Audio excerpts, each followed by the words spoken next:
সড়ক পথে যুক্ত হচ্ছে দ্বীপ জেলা ভোলা। মহাসড়ক নির্মাণের সিদ্ধান্ত প্রধানমন্ত্রীর। ন্যাশনাল ই হেলথ প্ল্যাটফর্ম গড়ে তুলতে পাইলট প্রকল্প গ্রহণের নির্দেশ। ভারতের সঙ্গে অমীমাংসিত ইস্যু সুরাহা চায় বাংলাদেশ। গঙ্গা চুক্তি নবায়ন নিয়ে আলোচনা। তিস্তা প্রকল্প বাস্তবায়নে অনড় সরকার, জানালেন প্রতিমন্ত্রী। সিঙ্গেল ডেকের নিবন্ধন দিয়ে বদলে ফেলছে কাঠামো। সড়ক দাপিয়ে বেড়াচ্ছে ৮০০-রও বেশি অবৈধ স্লিপার বাস। দেখেও না দেখার ভান বিআরটিএর, কেবল জরিমানায় দায় সারছে পুলিশ। বৈদ্যুতিক শর্ট সার্কিট থেকেই আগুন লাগে শাহজালালের কার্গো ভিলেজে। কয়েকবার সতর্ক করলেও পাত্তা দেয়নি ব্যবিচক। অবহেলায় ক্ষতিগ্রস্ত শত শত ব্যবসায়ী। ভারতের সঙ্গে সম্পর্কের ক্ষেত্রে অমীমাংসিত ইস্যুতে আলোচনায় জোর দিচ্ছে বাংলাদেশ। বিশেষ করে গঙ্গা চুক্তি নবায়ন ও তিস্তার পানি বন্টন নিয়ে চলছে আলোচনা। তবে তিস্তা প্রকল্প বাস্তবায়নে আগের অবস্থান থেকে বাংলাদেশ সরে আসবে না বলে স্পষ্ট করেছেন পররাষ্ট্র প্রতিমন্ত্রী হুমায়ুন কবির। শাতিলা শারমিনের রিপোর্ট। বাংলাদেশ ভারত সম্পর্কের টানাপোড়েন কাটিয়ে নতুন করে আস্থা ও সহযোগিতার ক্ষেত্র তৈরিতে অমীমাংসিত ইস্যুগুলোকে আলোচনার টেবিলে রাখছে ঢাকা। চলতি বছরের ডিসেম্বরে শেষ হচ্ছে ১৯৯৬ সালের গঙ্গা পানি বন্টন চুক্তির ৩০ বছরের মেয়াদ। আর ২০১১ সালের চূড়ান্ত পর্যায়ে গিয়েও পশ্চিমবঙ্গের আপত্তিতে স্বাক্ষরিত হয়নি তিস্তা পানি বন্টন চুক্তি, যা নিয়ে পরবর্তী ১৫ বছর ছিল অচলাবস্থা আর বাংলাদেশের জনগণের মধ্যে তীব্র হতাশা। এছাড়া তিস্তা প্রকল্পে চীনের সম্পৃক্ততা নিয়ে রয়েছে ভারতের উদ্বেগ। এ বিষয়ে সময় সংবাদে ঢাকার অবস্থান তুলে ধরেছেন পররাষ্ট্র প্রতিমন্ত্রী হুমায়ুন কবির। জানান, গঙ্গা চুক্তির নবায়ন এবং তিস্তা পানি বন্টন নিয়ে ভারতের সঙ্গে আলোচনা অব্যাহত রাখছে সরকার। গঙ্গা চুক্তি নবায়ন ডিসেম্বরে শেষ হয়ে আসছে। So this R things that we will start discussions on. Teesta আমরা করব, এখানে এটা থেকে বাংলাদেশ মানে ব্যাকট্র্যাক করার সম্ভাবনা নাই। টেকনিক্যাল অ্যাসেসমেন্টগুলো হচ্ছে, আমরা চাইনার সাথে প্রোভাইডিং টেকনিক্যাল এক্সপার্টিস। তো দেখি, যার সাথে আমাদের ইন্টারেস্ট মিলবে তার সাথেই হবে। আন্তর্জাতিক সম্পর্ক বিশ্লেষকদের মতে পানি বন্টন ইস্যুতে দিল্লির সঙ্গে সংলাপের পাশাপাশি জাতীয় স্বার্থকে অগ্রাধিকার দিচ্ছে ঢাকা। এটি আন্তর্জাতিক নদীর জলবন্টনের যে কনভেনশন রয়েছে বা যে আইন রয়েছে সেটি মেনে চলতে হবে দিল্লিকে। তিস্তা বলেন বা গঙ্গা বলেন, এটি বাংলাদেশ ভারত সম্পর্কে আমি মনে করি এখন একটা বিস্ফোরাই হয়ে আছে, এটাকে দ্রুত সমাধান করা দরকার। আমি মনে করি এখানে দায়িত্বটা বেশি ভারতের। দিল্লির সঙ্গে সম্পর্ক এগিয়ে নিতে সংলাপের পথেই আছে ঢাকা। তবে সেই কূটনীতির কেন্দ্রে থাকছে পারস্পরিক স্বার্থ, সমতা এবং বাংলাদেশের জাতীয় স্বার্থের সুরক্ষা। ইরানের বিরুদ্ধে নতুন কোনো ষড়যন্ত্র করলে মার্কিন প্রেসিডেন্ট ডোনাল্ড ট্রাম্পের বিরুদ্ধে বিধ্বংসী পদক্ষেপ নেওয়ার হুঁশিয়ারি দিয়েছেন তেহরান।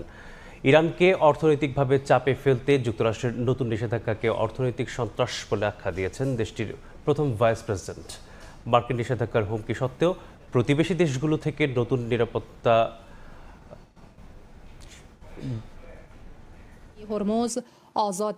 ইরান যুক্তরাষ্ট্রের সামরিক সংঘাত বন্ধ থাকলেও অব্যাহত রয়েছে বাকযুদ্ধ। মার্কিন প্রেসিডেন্ট ডোনাল্ড ট্রাম্প ইরানের বিরুদ্ধে নতুন কোনো পদক্ষেপ নিলে ভূমিকম্পের মতো পাল্টা জবাব দেওয়ার হুমকি দিয়েছেন সুপ্রিম ন্যাশনাল সিকিউরিটি কাউন্সিলের সচিব মোহসেন রেজাই।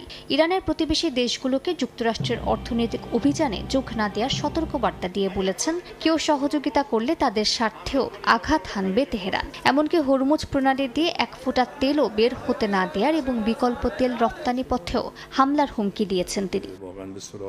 ইরানকে অর্থনৈতিকভাবে চাপে ফেলতে মার্কিন নতুন উদ্যোগকে সরাসরি অর্থনৈতিক সন্ত্রাস আখ্যা দিয়েছে তেহরান। দেশটির প্রথম ভাইস প্রেসিডেন্ট মোহাম্মদ রেজা আরেফ বলেছেন, জনগণের জীবিকা ও অর্থনৈতিক স্থিতিশীলতা নষ্ট করতে যুক্তরাষ্ট্রের চাপ মেনে নেওয়া হবে না।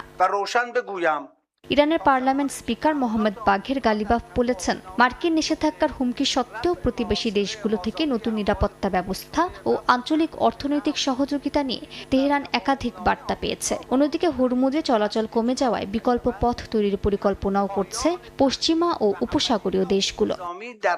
যুদ্ধ দীর্ঘায়িত হলেও প্রস্তুতিতে এগিয়ে থাকার দাবি ইরানের। প্রতিরক্ষা মন্ত্রণালয় বলছে, সাম্প্রতিক ৪০ দিনের যুদ্ধের মধ্যেও অস্ত্র ও গোলাবারুদ উৎপাদন বন্ধ হয়নি। বাড়েনি, বরং 3 গুণেরও বেশি বেড়েছে। এর মধ্যে আরব সাগরে অবস্থান নিয়েছে যুক্তরাষ্ট্রের বিমানবাহী রণতরী USS জর্জ ওয়াশিংটন। মার্কিন কর্মকর্তাদের বরাতে জানা গেছে, মধ্যপ্রাচ্যে থাকা USS আব্রাহাম লিঙ্কনের জায়গা নিতে এটি পাঠানো হয়েছে।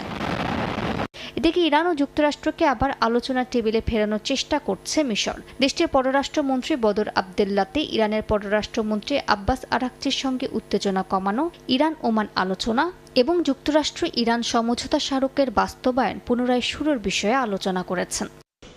মক্কা প্রতিরক্ষা চুক্তিতে যোগ দেওয়ার বিষয়ে ভারত পাকিস্তানের মন্তব্য বিবেচনা করা হচ্ছে বলে জানিয়েছেন পররাষ্ট্র প্রতিমন্ত্রী শামা ওবায়দ।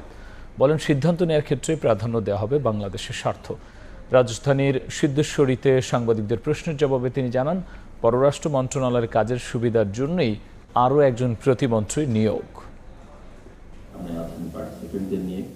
বাংলাদেশের রাজনীতিতে নারী নেতৃত্ব শক্তিশালী করলে দৃঢ় ভিতের উপর প্রতিষ্ঠিত হবে গণতন্ত্র, যার সুফল পাবে পুরো সমাজ।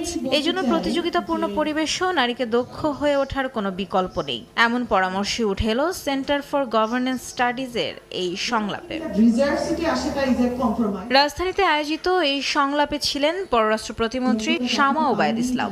তার দাবি, বর্তমান সরকার দায়িত্ব নেয়ার পর থেকে বর্তমান অবধি বিদেশ নীতিতে উল্লেখযোগ্য পরিবর্তন এসেছে।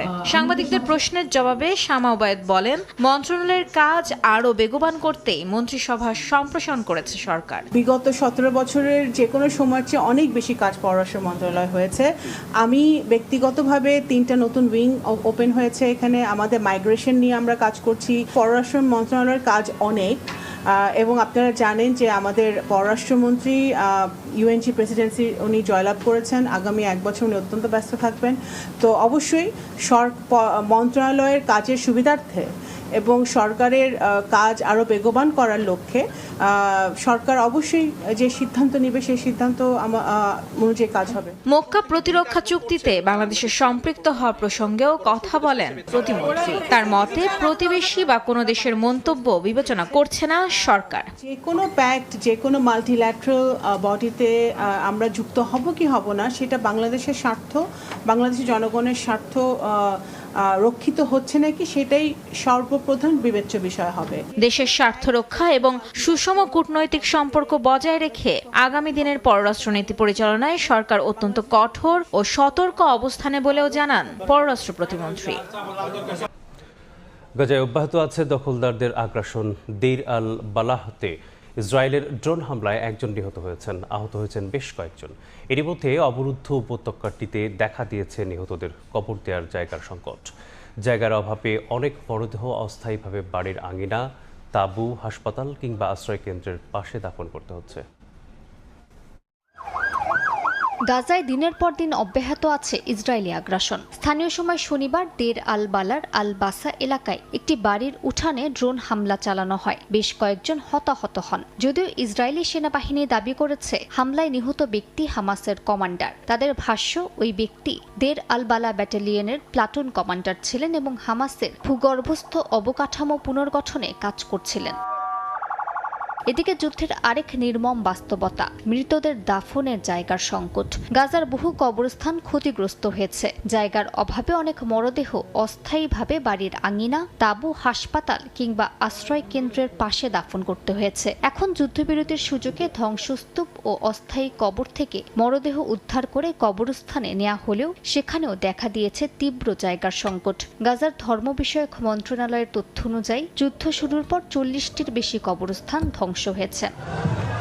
তীব্র হচ্ছে চিকিৎসা সংকট। ফিলিস্তিনি মেডিকেল রিলিফ সোসাইটির তথ্য অনুযায়ী 3.5 লাখের বেশি রোগীর প্রয়োজনীয় ওষুধ দরকার, কিন্তু যুদ্ধবিরতির মধ্যেও পর্যাপ্ত চিকিৎসা সহায়তা প্রবেশ করছে না বলে অভিযোগ রয়েছে।